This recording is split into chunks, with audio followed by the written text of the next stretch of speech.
Good morning, केम छो? मजामा? धोरण 10 विषय गुजराती, विषयांक गद्य 6 वायरल इन्फेक्शन, जेना लेखक छे गुणवंत शाह। एमનું પૂરું નામ છે ગુણવંત ભૂષણલાલ શાહ। બોર્ડમાં ક્યારે આવી રીતે પૂરા નામ પૂછતા નથી, પણ કદાચ સંજોગોવશાત એવું બને કે કદાચ પૂછી નાખે તો આપણે એ ખાસ યાદ રાખવાનું છે કે ગુણવંત ભૂષણલાલ શાહ એમનું પૂરું નામ છે। જન્મ સમય તો કે 12/3/1937। વતન तो के रांदेर सूरत जिल्लो। एक बार पूछाई गयुं छे એટલે આ ખાસ યાદ રાખવાનું છે। તમારી ટેક્સ્ટ બુકમાં પણ આપેલું છે કે ગુણવંત શાહનું વતન કયું છે તો કે રાંદેર सूरत जिल्लो। સંદર્ભ તો કે શેમાંથી લેવામાં આવેલું છે તો કે મરો ત્યાં સુધી જીવોમાંથી। સાહિત્ય પ્રકાર કયો છે તો કે નિબંધ। બંધન વગર જેને લખી શકાય છે એને નિબંધ કહેવામાં આવે છે। એમને એવોર્ડ કયો મળેલો છે તો એવોર્ડ તો અનેક મળેલા છે, પણ એમાં જે ટોપ ઉપરનો જે સર્વોચ્ચ એવોર્ડ છે એ પદ્મશ્રી પુરસ્કાર ગુણવંત શાહને મળેલો છે।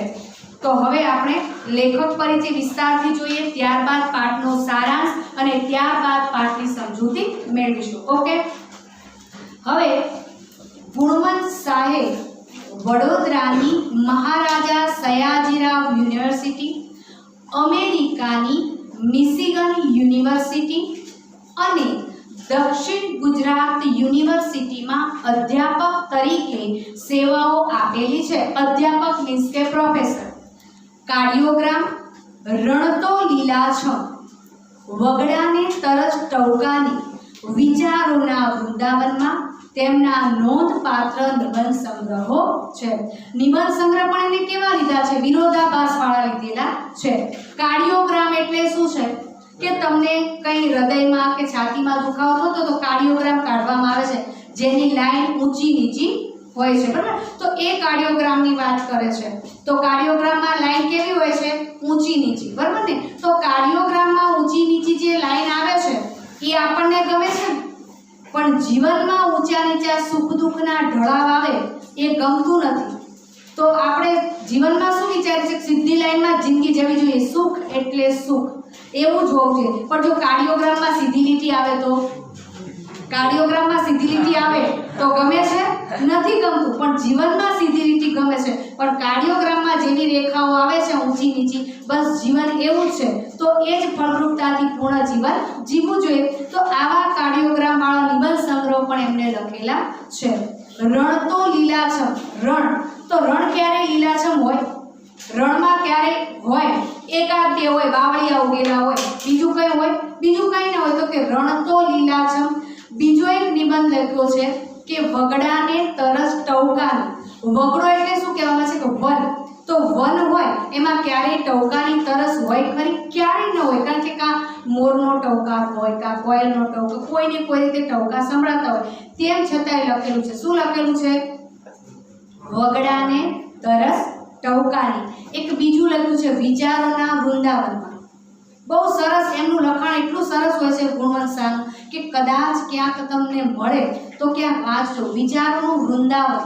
વૃંદાવન કેવું હોય તો કે હર્યું ભર્યું હોય, અલગ અલગ છોડ હોય, અલગ અલગ ઝાડવા હોય। તો તમે જ્યારથી સમજણા થાવ ત્યારથી વિચાર હોય જ। વિચાર વગરનો કોઈ માણસ છે નહીં। તમે કમસે કમ 7 કે 8 વર્ષના થાવ ત્યારથી તમારામાં વિચારનું પદાર્પણ થઈ જ જાય। 7 કે 8 વર્ષના હોય, મમ્મી પપ્પા બહાર ગયા હોય તો આપણને એમ થાય મમ્મી મારા માટે શું લાવશે, પપ્પા મારા માટે શું લાવશે, તો આ પણ એક જાતનો વિચાર જ છે। તો વિચારોના વૃંદાવનમાં આવા નોંધપાત્ર તેમના નિબંધ સંગ્રહો છે। પિલ્લો ટિલ્લો ટચ અને જાત ભણીની જાત્રા તેમની આત્મકથા છે।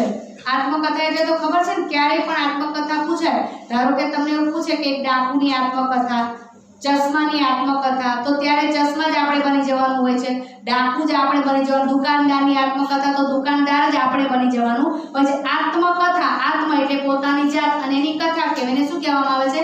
આત્મકથા। હવે ત્યારબાદ ગાંધીના ચશ્મા, રામાયણ માનવતાનું મહાકાવ્ય અને મહાભારત માનવ સ્વભાવનું મહાકાવ્ય। વ્યક્તિ વિચાર ચિંતનના ગ્રંથો છે। શું કહે છે ગુણવંત શાહ કે માનવતાનું મહાકાવ્ય એટલે રામે બધાને સહાય જ કરી છે, માનવતા દાખવી છે. તો એમણે શું કહ્યું કે રામાયણ જે છે એ માનવતાનું મહાકાવ્ય છે અને મહાભારત છે એ માનવ સ્વભાવનું મહાકાવ્ય છે. મહાભારતના બધા અલગ અલગ જે સ્વભાવ છે બધાના એ સ્વભાવોનું વર્ણન કરેલું છે. એટલે શું કહે છે કે મહાભારત છે એ માનવ સ્વભાવનું મહાકાવ્ય છે અને એની ઉપર વિચાર કરી ચિંતન કરી અને એમને ગ્રંથો રચેલા છે. તેમને રણજીતરામ સુવર્ણચંદ્રક તથા દર્શક એવોર્ડ અને ગુજરાત સાહિત્ય અકાદમી ગાંધીનગર દ્વારાના સાહિત્ય રત્ન એવોર્ડ મળ્યા છે. ભારત સરકારના પદ્મશ્રી પુરસ્કારથી પણ તેઓ સન્માનિત થયા છે. અહીં પદ્મશ્રી લખ્યું છે પણ કદાચ તમે બોર્ડની પરીક્ષામાં તમને એવું યાદ આવે કે ભારત સરકાર શ્રી તરફથી પદ્મશ્રી એવોર્ડ મળેલો છે તો તમે એવું પણ લખી શકો છો. એનાથી શું ખ્યાલ આવે કે વિદ્યાર્થી જેટલું ભણ્યો છે એટલું એને સંપૂર્ણ યાદ છે. ઓકે, તો એમાંથી થોડો કંઈ ફરક પડે. શું લખવાનું? ભારત સરકાર તરફથી પદ્મશ્રી એવોર્ડ પણ મળેલો છે. ઓકે, હવે આટલા સુધી આપણે લેખક પરિચય મેળવ્યો. હવે આપણે પાઠનો સારાંશ જોઈએ. આ નિબંધમાં લેખકે આપણા સમાજની અનેક મર્યાદાઓ તરફ આંગળી ચીંધે. મર્યાદાઓ એટલે કુટેવ કે જેની હદમાંથી આપણે નીકળી શકતા હોય નહીં. આપણે આરોગ્યની કાળજી બરોબર લેતા નથી. કઈ કઈ મર્યાદાઓ જણાવે છે? તો આપણે આરોગ્ય, આપણું સ્વાસ્થ્ય જે છે એને પ્રત્યે વધારે કાળજી આપણે લેતા નથી, જેના કારણે અનેક હઠીલા રોગો શરીરમાં ઘર કરી જાય છે. હઠીલા એટલે કે જખી, જે જલ્દી હટવાનું નામ ન લઈને શું કહેવામાં આવે છે? હઠીલા રોગો ઘર કરી જાય છે. પહેલું સુખ તે જાતે નર્યા એ આપણે ત્યાં કહેવત છે. શું કહે છે કે પહેલું સુખ તે જાતે નર્યા? પરીક્ષામાં કદાચ પૂછાઈ શકે કે પહેલું સુખ તે જાતે નર્યા એવી કહેવતનો ઉલ્લેખ કયા પાઠમાં થાય છે? તો શું આવે? Viral infection. અંડરલાઈન કરવી હોય તો કરી નાખજો કે શરીર સ્વાસ્થ્ય સારું એના જેવું ઉત્તમ સુખ એકે છે નહીં. પણ જીવનમાં ભાગ્યે જ આ વાત કોઈ ઉતારે છે. કુટેવો અને આરોગ્ય એક સિક્કાની બે બાજુ છે. જેવી તમારે કુટેવ હોય એવું તમારું સ્વાસ્થ્ય રહે છે. કુટેવ હોય તો એનાથી સ્વાસ્થ્ય બગડે છે. ધારો કે તમે મોઢા વડે નખ જ કાપ કરતા હો, બરાબર, તો નખનો જે કચરો છે એ ક્યાં જાય? પેટમાં. પછી પેટનો દુખાવો થાય કાં તાવ આવે તો આ કુટેવ છે. એટલે શું કહે છે? કુટેવ અને આરોગ્ય એક સિક્કાની બે બાજુ છે. અહીં લેખક આપણું ધ્યાન દોરે છે કે જો સફાઈનો મહિમા થશે તો આપોઆપ આરોગ્યમાં પણ સુધારો થશે. સફાઈ એટલે સ્વચ્છતાની વાત કરે છે. આપણે જે અગાઉ શીખી ગયા છે કે સ્વચ્છતા એટલે શું. આરોગ્યમાં પણ સ્વચ્છતાના હિસાબે સુધારો થશે. પાન, ગુટખા, સિગારેટ જેવા વ્યસનોમાં લોકો ડૂબેલા છે. માત્ર પ્રેમ તત્વ જીવનને સુંદર બનાવે છે. લોકો વ્યસનોમાં ડૂબેલા છે પણ જો દરેકનો પ્રેમ, લાગણી પરિવારમાં એને મળે તો કદાચ એ વ્યસનમાંથી મુક્ત પણ થઈ શકે છે એવું આપણને આગળ લેખક જણાવે છે. સરળ ગદ્યમાં અનેક મહાનુભાવોના સંદર્ભો દ્વારા લેખકે પોતાની વાતને ધારદાર બનાવી છે અને પ્રજાકીય જાગૃતિનું કામ કર્યું છે. અનેક મહાનુભાવો જે મહાન લેખકો છે એના ઉદાહરણ લીધા છે અને આપણને આરોગ્ય પ્રત્યે અને સ્વાસ્થ્ય પ્રત્યે જાગૃત કરેલા છે. હવે આપણે પાઠની સમજૂતી મેળવીશું. એક જમાનામાં ચીનના લોકો ગામમાં કોઈ માંદું પડે તો ડાક્ટરને સજા કરતા. તે અંડરલાઈન કરી નાખજો, પ્રશ્ન ઘણીવાર આવે છે, જોડકામાં પણ પૂછાય છે કે ચીનમાં કોઈ માંદું પડે તો કોને સજા કરવામાં આવતી હતી? ગમે તે રીતે ઉલટ સુલટ પૂછાય તેમ છતાં આપણને ખ્યાલ હોવી જોઈએ કે ડૉક્ટરને સજા કરતા હતા. તો કે કયા વિસ્તારમાં કોઈ માંદું પડે તો ડૉક્ટરને સજા કરવામાં આવતી હતી? તો શું આવે? ચીનમાં. સેમ્યુઅલ બટલરે એક એવા આદર્શ સમાજની કલ્પના કરેલી જેમાં માંદા પડનાર માણસને કેદની સજા થાય. સેમ્યુઅલ બટલર એટલે એક અંગ્રેજ લેખક છે, બરાબર. ત્યાં ઉપર લખી નાખો તો લખી નાખો. કદાચ તમારે એવું પૂછાય કે સેમ્યુઅલ બટલર કોણ હતા? તો અંગ્રેજ લેખક. અથવા તો બીજી રીતે પૂછાય કે સેમ્યુઅલ બટલર નો ઉલ્લેખ કયા પાઠમાં આવે છે? ત્યારે આપણે ગદ્ય છ ભૂલી જઈએ છીએ, કારણ કે આપણે એટલું બધું ધ્યાન આપ્યું હોય નહીં. આપણે અંડરલાઈન કહેવાનું કહીએ તો ખબર ના હોય કેટલે પહોંચ્યા છે, બરાબર ને? ત્યાં લખી નાખો. અંગ્રેજ લેખક છે અને સેમ્યુઅલ બટલરનો ઉલ્લેખ ગદ્ય છ વાયરલ ઇન્ફેક્શનમાં થાય છે. બર્ટ્રાન્ડ રસેલ એક નિબંધમાં ભારે ગમ્મત કરે છે. બર્ટ્રાન્ડ રસેલ એ બ્રિટિશ ફિલોસોફર છે. અંદર લખવું હોય તો લખી નાખજો. બર્ટ્રાન્ડ રસેલ એક બ્રિટિશ ફિલોસોફર છે, તત્વચિંતક, બરાબર? આ પણ પૂછાઈ શકે કે બર્ટ્રાન્ડ રસેલનો ઉલ્લેખ કયા પાઠમાં આવે છે, તો એ પણ શું થાય? વાયરલ ઇન્ફેક્શનમાં આવે છે. કાર ખોટકાઈ પડે તો એનો માલિક થોડોક શરમાય છે. પોતાની ગાડી ખોટકાઈ જાય, બગડી જાય તો એનો માલિક હોય ને એને થોડીક શરમ અનુભવાય છે. પરંતુ માણસ પોતાનું શરીર ખોટકાય તેની વાત બીજાઓ આગળ ગૌરવપૂર્વક કરે છે, બરાબર? શું કહે છે કે કાર બગડે તો એને શરમ આવે, પણ પોતાનું શરીર બીમાર પડે તો ગૌરવપૂર્વક બીજાને એની વાત કરે છે. માણસ પોતાના શરીર સાથે નિર્દયતાપૂર્વક વર્તે છે. નિર્દયતાપૂર્વક નીચે અંડરલાઈન કરો, જોડણીમાં કદાચ પૂછાય. જેને દયા ન હોય તે નિર્દય, બરાબર? ભણેલા લોકો પણ ખાવા પીવામાં આમ અભણની માફક વર્તે છે. વર્તે છે એટલે વર્તન કરે છે, ત્યાં અંડરલાઈન કરજો. ખાવા પીવામાં અભણની માફક કોણ વર્તે છે? તો ભણેલા. ડોક્ટરો પણ પોતાના આરોગ્ય અંગે ક્યારેક દર્દી જેવા બેદરકાર જોવા મળે છે. ડોક્ટરો પણ ઘણી વખત એવું સ્વાસ્થ્ય પ્રત્યે કરે છે કે દર્દી હોય ને એવા બેદરકાર, કાળજી વગરના બની જાય છે. વર્ષો સુધી શરીર અપમાનિત થતું રહે છે. ખાટલામાં પડેલું નાની ઉંમરનું શરીર એ તો અપમાનો અસહ્ય બની ગયા ત્યારે શરીર દ્વારા શરૂ થયેલો સવિનય કાનૂન ભંગ છે. એ કે વર્ષો સુધી અપમાનિત થયું શરીર, તમે જેમ તે પેટમાં નાક કરો, તમને અનુકૂળ હોય તેમ છતાંય તમે લો, ના અનુકૂળ હોય તેમ છતાંય લો. પછી શું કરે? શરીર કંટાળી જાય. 10-15 વર્ષથી તમે જેમ તે કચરો પેટમાં નાખો, પછી એ કંટાળે, પછી શું કરે? શરીર થાકી જાય એટલે પોતે રોગ પકડી લે અને ખાટલામાં બીમાર પડે, સવિનય કાનૂન ભંગ કરે. તમારા કાનૂનમાં રહે જ નહીં. તમે એમ કોક થાકવાનું નથી તો એમ કે ના હવે હું થાકી જ જઈશ ને હું ખાટલામાં પડી જઈશ. આવો સવિનય કાનૂન ભંગ કોણ કરે છે? આપણું શરીર કરે છે. હૃદય રોગનો હુમલો કઈ મફતમાં નથી મળતો, એ માટે વર્ષો સુધી મથવું પડે છે. શરીરને પોટલું સમજીને કલાકો સુધી ઓફિસની ખુરશીમાં બેસાડી રાખવું પડે છે અને ગમે તે સમયે ગમે તેવું અને ગમે તેટલું ખાવું પડે છે. લેખક શું કહે છે? હૃદય રોગનો હુમલો એમનામ આવે એના માટે તો વર્ષો સુધી મથવું પડે. આ હાસ્યાસ્પદ વાત કીધી છે કે એમનામ આવે. ઓફિસની ખુરશીમાં પોટલું બાંધી મૂક્યું હોય કપડાનું, એમ તમારે પડ્યું રહેવું પડે અને જેમ તે સમયે જે આવે ને ખાવું પડે. ત્યારે હૃદય રોગનો હુમલો આવે છે. એમનામ થોડો કંઈ આવે છે? 5 કિલો ઝાપટીને બેઠા હોય તોય પછી કંઈક ખાવાનું મળે તો કે હવ ચાલે આવે. જ્યારે સંગ્રહ કરવાની કોઠી હોય એમ બિચારા શરીરનો વિચાર ના કરે. આ તો ઠેક પેટ તડાતું થાય એટલે એમ કે બહુ નથી જવું. બાકી જો પેટ કે ખાધે જા તો આપણામાંથી તો ઘણા એવા ઊભું થવાનું નામ પણ ન લે, બરોબર ને? ઘણા જીવવા માટે ખાતા હોય, ઘણા ખાવા માટે જીવતા હોય છે. આ બેમાં ફરક છે. ઘણા એમ થાય જીવવું હોય તો થોડું ખાવું પડશે અને ઘણાને એમ થાય ના ખાતા તો રહેવું જ પડે, નહીતર ખાવાના અન્યાય થાય. આવું થાય છે. હવે શું કહે છે કે હૃદય રોગના હુમલા વખતે માણસને પરસેવો છૂટી જાય છે. તમે માર્કિંગ કર્યું હશે કે એના કારણોમાં પણ આવે છે કે જ્યારે બહુ પરસેવો વળે, છાતીમાં દુખે ત્યારે હૃદય રોગનો હુમલો થાય તો કે પરસેવો છૂટી જાય છે. પરસેવાને પ્રસ્વેદ પણ કહેવામાં આવે છે.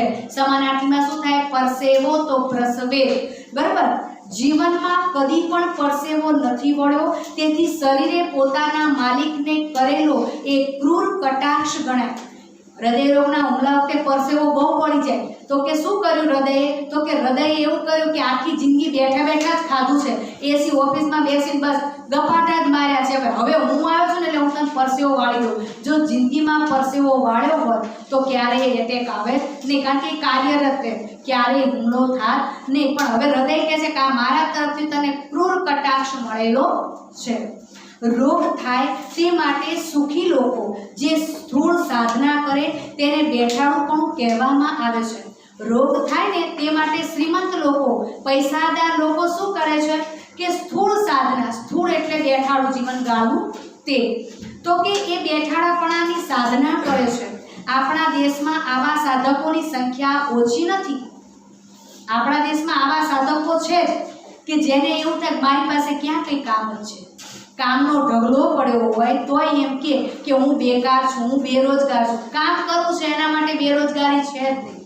કોઈ એમ કહેતો કે સાંજ પડે મને 50 રૂપિયા નથી મળતા, મળે છે. તમારે મહેનત કરવી હોય તો સાંજ પડે 50 નહીં 500 રૂપિયા મળે, પણ મહેનત નથી કરવી એના માટે કંઈ કામ નથી. માટે કહે છે કે આપણા દેશમાં આવા બેઠાડું જીવન ગાળવાવાળા સાધકોની સંખ્યા કંઈ ઓછી છે નહીં. હોસ્પિટલની શોભા વધારવા શું થઈ શકે? ઘણા ખરા ખાટલા ખાલી પડી રહે એ જ તો હોસ્પિટલની ખરી શોભા ગણાય. હોસ્પિટલના ખાટલા બધા ભરેલા હોય તો એ હોસ્પિટલ માટે શરમજનક ગણાય, કારણ કે આરોગ્યના ડોક્ટરે કોઈ એવી સલાહ નથી આપી કે આમ કરાય તેમ ન કરાય, માટે આ બધા બીમાર પડ્યા છે. પણ હોસ્પિટલની ખરી શોભા ક્યારે કહેવાય છે? આવો પ્રશ્ન આવે છે, અંડરલાઈન કરી નાખજો. ઘણા ખરા ખાટલા ખાલી પડ્યા રે એમાં જ હોસ્પિટલની શોભા છે. માણસ ન છૂટકે ડોક્ટર પાસે જાય તેમાં કશું ખોટું નથી. ખરેખર તો સંપૂર્ણપણે નિરોગી હોય તેવા માણસોએ નિયમિતપણે ડોક્ટર પાસે જઈને લોહી, કાર્ડિયોગ્રામ અને બીજી બાબતોની ચકાસણી કરાવી લેવી જોઈએ. બરાબર, અમથાય આપણે સ્વસ્થ હોય તો લોહી અને કાર્ડિયોગ્રામ આ બધાની ચકાસણી કરાવી લેવી જોઈએ, તો જ આપણે સ્વાસ્થ્ય પ્રત્યે જાગૃત કહેવાય. હવે હું જ્યાં જ્યાં કહું ત્યાં અંડરલાઈન કરી નાખો. હોસ્પિટલની ત્યાં અંડરલાઈન કરી નાખજો. પછી નિરોગી, સંપૂર્ણપણે, નિયમિતપણે, કાર્ડિયોગ્રામ. બરોબર, આટલા નીચે અંડરલાઈન કરી નાખો. પોતાનું આરોગ્ય જળવાઈ રહે તે માટેના સૂચનો ડોક્ટર પાસે કોઈ ફરિયાદ ન હોય ત્યારે માંગવા જોઈએ. ફરિયાદ નીચે પણ અંડરલાઈન કરજો. આ ફરિયાદ એટલે શું થાય?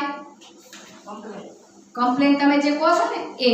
અને ઓલું ફરિયાદ એટલે શું? તમે ફરીવાર યાદ કરો છો. ઓકે, કારણ કે યની આગળ હંમેશા રસવઈ આવે છે, આપણે જોડણીમાં શીખવાડેલું છે.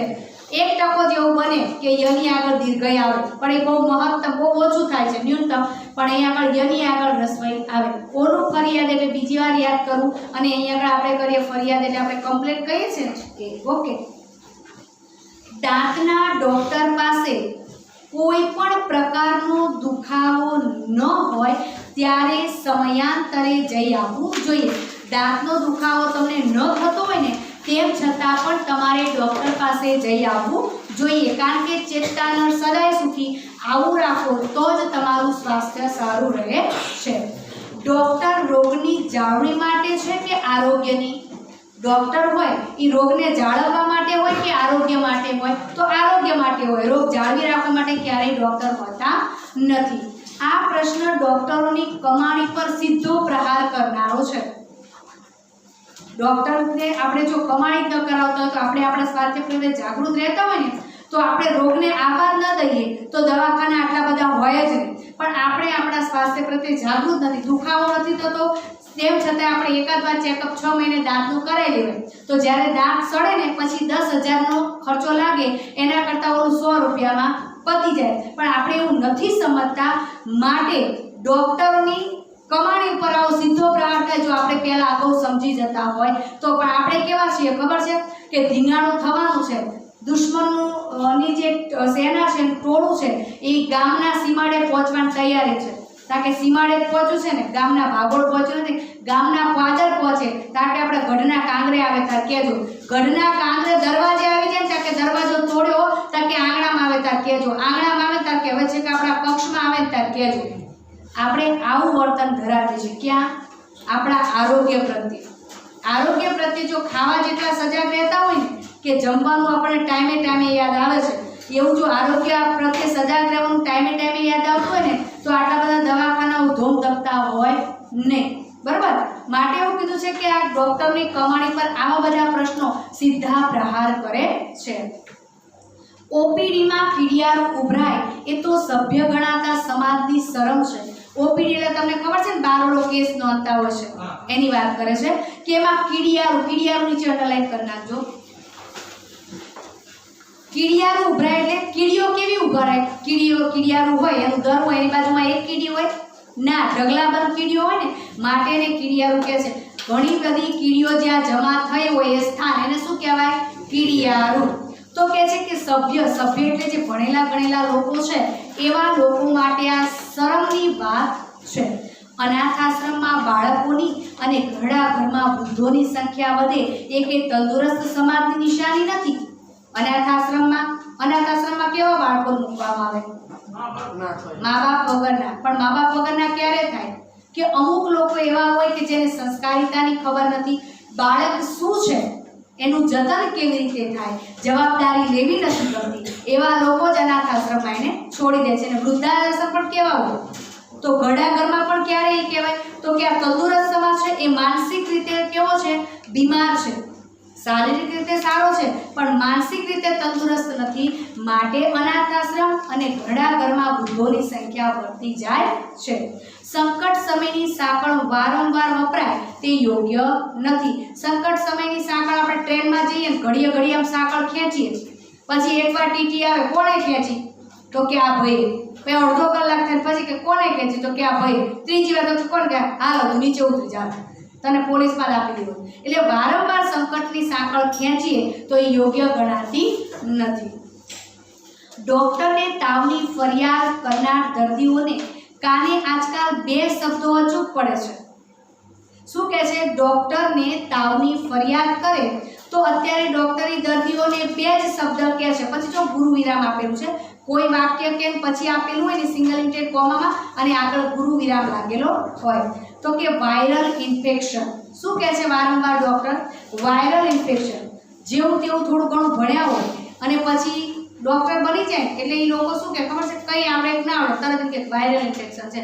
તમે એમ કોણ કે મને શરદી ઉધરસ થઈ તાવ અત્યારે નથી ને અત્યારે બીજું કંઈક કહે તમને, શરદી ઉધરસ ને તાવ હોય ને તો અત્યારે વાયરલ ઇન્ફેક્શન ના કે તરત એમ કે ચલો રિપોર્ટ કઢાઈ આવો, આવું કહી દે. પણ પહેલાના તમે જુઓ તો કે વાયરલ ઇન્ફેક્શન, તમે કોઈ પેટમાં દુખે તો કે હા લગ્નની સિઝન છે ને એટલે થોડુંક તમને ફૂડ પોઈઝનિંગ જેવું લાગે એ વાયરલ ઇન્ફેક્શન છે. આ બે જ શબ્દ અને આપણને એવું લાગે કે હા સાચી વાત છે, હું કાલ જમવા ગયો તો. પાછા આપણે એમની વાત માની લે કે ડોક્ટર છે, ડોક્ટર કે એ બધું સાચું જ હોય, આપણને ઘણીવાર એવું લાગતું હોય છે. માટે શું કહે છે વાયરલ ઇન્ફેક્શન? તો કે વાયરલ ઇન્ફેક્શન એટલે શું? તો કે વાયરલ ઇન્ફેક્શન એટલે મોકલનારના સરનામા વગરનું વીપી પાર્સલ. વીપી પાર્સલ એટલે મેં કીધું તો કોઈ પણ કાગળ હોય એને સરનામા સહિત જ્યાં મોકલવામાં આવે છે એને શું કહેવામાં આવે છે? VP parcel. આપણે કુરિયર કરીએ છીએ ને એમ જ એ જ સુવિધા આપે શું કહેવામાં આવે છે? VP parcel. તો પણ કેવું છે? તો કે સરનામા વગરનું વીપી પાર્સલ છે, કોઈ પણના ઘરે આવી શકે. બરોબર ને? ગમે પણ તમારા ઘરે થોડોક ટાઈમ રહે, તમારા ઘરે થોડોક ટાઈમ રહે, તમારા ઘરે અંતે એમ કે જ્યાંથી આવ્યું છે પાછું મોકલી આવો. બરાબર? તો કે સરનામા વગરનું વીપી પાર્સલ છે, અંડરલાઈન કરી નાખજો. વાયરલ ઇન્ફેક્શનને શેનું નામ આપવામાં આવ્યું છે? તો સરનામા વગરનું વીપી પાર્સલ.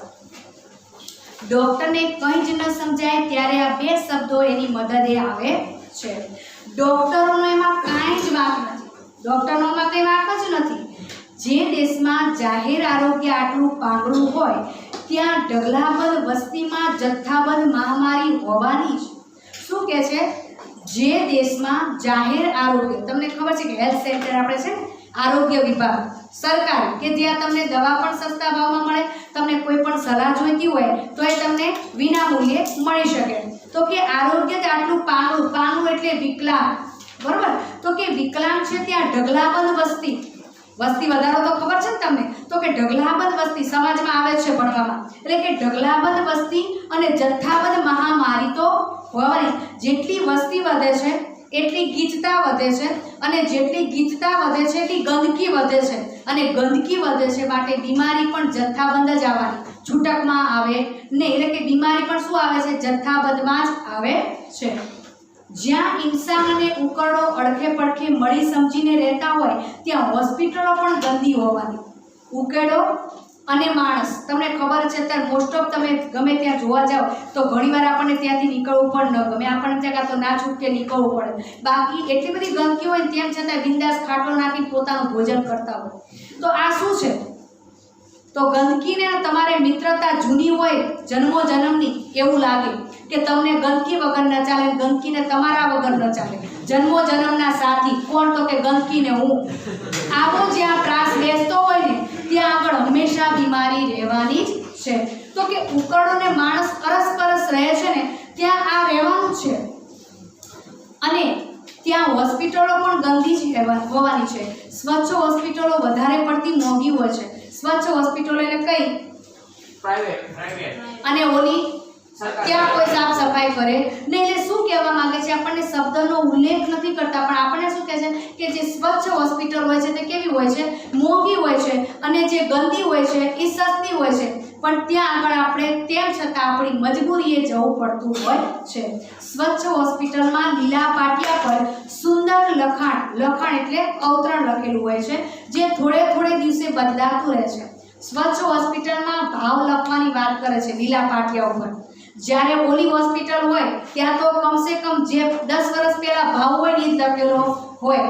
જ્યારે આ હોસ્પિટલ છે ચોખ્ખી હોસ્પિટલ, તમને ખબર પડી ગઈ કઈ ચોખ્ખી હોસ્પિટલ? તો એમાં દર જેમ મોંઘવારી વધે એમ ઓપરેશન, દવાઓ, રિપોર્ટ, ફી આ બધાના ભાવ વર્ષે ને ઘણીવાર તો 6 મહિને બદલાઈ જાય. તમે જાઓ કે 50 રૂપિયા હતા અત્યારે 150 થઈ ગયા.